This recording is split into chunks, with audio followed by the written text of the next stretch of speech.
If you've ever had one of those neighbors who truly believes your existence is a personal affront to their universe, the kind who thinks their opinions are law, and your property lines are just suggestions, then you're going to appreciate this wild ride I went through.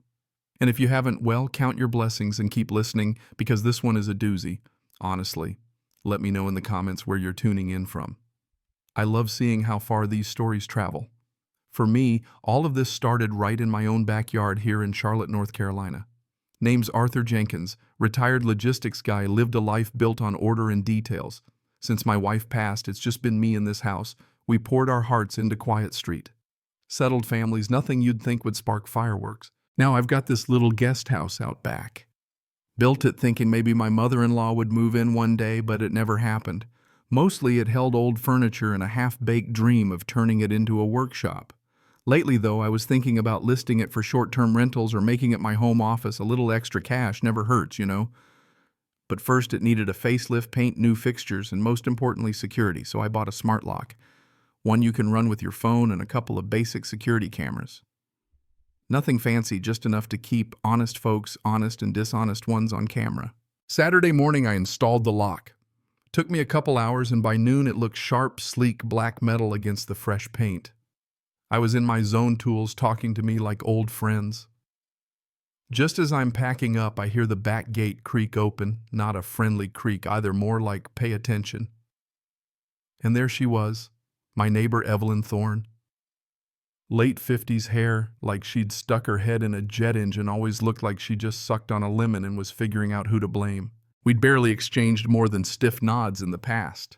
Once she'd grumbled about my oak tree dropping leaves on her pristine concrete patio. But today she comes marching across my yard straight for the guest house, fixing her gaze on that new lock like it was a personal insult. "What is that?" she barks, voice cranked up a few unnecessary notches. I wiped my hands and tried to keep it light. "Morning, Miss Thorne. Just a smart lock upgrading a bit." She narrows her eyes. "A smart lock on there?" "Yes, ma'am," I say. "Just trying to modernize." And then she drops the line that kicked off this whole circus. "You can't lock me out of there. I need access." I'll be honest, I thought maybe I misheard. "Access to my guest house." "Why would you need that?" Her face goes a little redder. "It's a neighborhood understanding for emergencies, for tools, for storage. You can't just cut me off." I had to laugh, not outwardly, but inside 30 years living here, never heard of any understanding like that. "Ms. Thorne, this is my private property. There's no shared access here. If you have an emergency, call 911. If you need something, just ask me." She wasn't having it. "Well, we'll see about that. This is an affront, a real affront," she huffed, muttering about new money attitudes and not respecting established ways. The undertone was clear. Some folks, especially certain folks in the South, can't stand to see a black man owning and improving property standing his ground. She stormed off gate, slamming so hard it rattled the fence. I stood there in the settling quiet, thinking surely that was the end of it, just a neighbor with a bee in her bonnet. Boy, was I wrong. That night I settled into my armchair, book in hand, glass of iced tea nearby. I even laughed a little, picturing her fuming over my new lock. 8:30 rolls around and my doorbell starts ringing like someone's leaning on it. Blue and red police lights flash across my ceiling, never a good sign. I open the door and find two officers, Officer Samuel Stern and all business, and Officer Riley Younger and almost apologetic. "Mr. Jenkins, we've received a complaint from your neighbor, Ms. Thorne." "Who else?" "Right. She claims you're illegally modifying shared property and refusing her access to her belongings." "Shared property belongings." I almost choked. "Officers, the building in question is my guest house on my private property. Ms. Thorne has never had anything in there unless you count dust bunnies." They exchanged looks. She insists there's a long-standing arrangement for access. I took a deep breath. "Officers, there's no such arrangement. I put a new lock on my guest house today for security, as is my right. And if she claims she has things in there, I'd love to see the footage of her putting them there." To their credit, they seem to get it. "This sounds like a he said, she said," Officer Samuels said, closing his notebook. "If she thinks she has a legal claim, she'll need to pursue it through the civil courts." I thanked them and watched the cruiser's lights fade down the street, but her claim about belongings nagged at me. What if by some wild chance she'd snuck in before my new lock kept digital logs there were failed attempts around 12:30 p.m. that day, right after our argument, and that brought a grim smile to my face. I turned to the cameras, old ones and new. Scrolling through old footage, I got nothing for a while, then my blood ran cold. A clip from 3 months prior late at night shows Ms. Thorne slipping through my gate using a spare key I'd stupidly kept hidden under a flower pot for years. She let herself into my guest house and stayed for almost an hour. Other nights she had bags. One night she let in another woman. This wasn't emergency access, this was calculated trespass, week after week. Next morning I stormed out to the guest house. The new smart lock opened at my command. Inside it smelled faintly of old furniture and something else. Behind a wardrobe I found an air mattress, a grocery bag with half-eaten crackers, a cheap bottle of wine, a blanket and a pillow. In the bathroom a toothbrush and towels that weren't mine.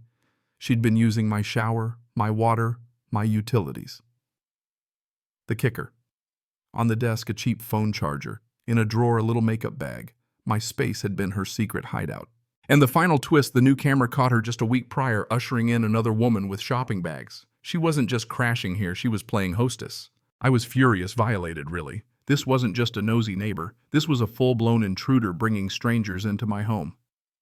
That Sunday I confronted her as she was out gardening. "Ms. Thorne, we need to talk about my guest house."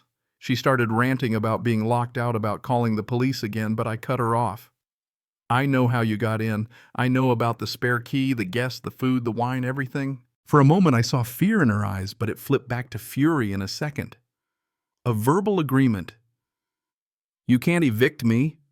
I couldn't believe her nerve claiming tenant rights for a place she'd burglarized. "Ms. Thorne, you were never a tenant. You trespassed, stole a key, and brought guests onto my property. I have security footage, locked logs, neighbors as witnesses. Stay off my land or I'll call the police for trespassing. Next time I'll make it stick." She spun around, muttering threats of lawsuits, but her face had lost that smug certainty. A few days later, an official-looking envelope arrived. She'd filed a bogus tenancy claim, said she was a month-to-month resident, and I was trying to evict her illegally. It would have been hilarious if it weren't so infuriating. I called my nephew Thomas, a sharp young lawyer. "Uncle Arthur, it's obviously bogus," he said, "but you need to respond and gather every scrap of evidence. She's trying to muddy the waters, make the cops see it as a landlord-tenant thing, not trespassing." So I spent a day compiling everything: videos, logs, photos, statements from neighbors. When Officer Riley and a new partner showed up, thanks to another police complaint from her, I was ready. I laid out the proof, my deed logs, security footage, witness statements. For the first time, the officer saw through her act. "This looks a lot more like criminal trespass and fraud than a tenancy dispute," Officer Davies said. Still, something nagged at me. Why all this effort for a free nap spot? Then I thought, what if she was renting it out? I checked local rental sites, and there it was. Cozy and secluded urban nest. Your private Charlotte getaway photos of my guest house listed as Evelyn's Escapes for $75 a night. 4 months worth of reviews, mostly positive, and a steady stream of bookings. She'd made thousands renting my place to strangers, pocketing every dime. Screenshots in hand. I called Thomas, who told me to report it as fraud. Down at the police station, I met Detective Ramsey, who took one look at my thick binder and said, "This is clear evidence of criminal activity." They launched a proper investigation, and a few days later, Detective Ramsey called. "We have a warrant for Ms. Thorne's arrest." That afternoon, I watched as police calmly arrested her on her own front porch. She shrieked and ranted about injustice and conspiracies, but there was no mistaking the truth anymore. Neighbors watched, jaws dropped, as she was led away in handcuffs. Months later in court, the evidence spoke for itself. Smart lock logs, security footage, photos, witness statements, and the rental listing. Ms. Thorne's defense fell apart, and the judge sentenced her to 18 months in state prison for trespass, theft of services, and fraud, plus restitution for utilities and other damages. Walking out of that courtroom, I felt lighter than I had in years.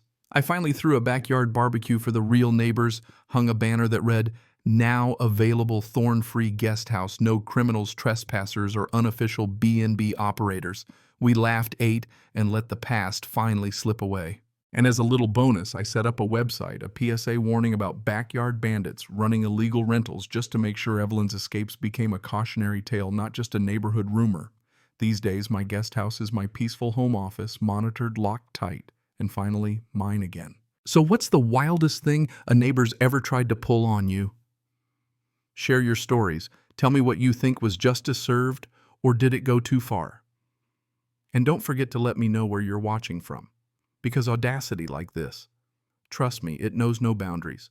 Stay sharp out there, folks, and always trust your gut. Sometimes your neighbor's escape plan is a whole lot bigger than you think.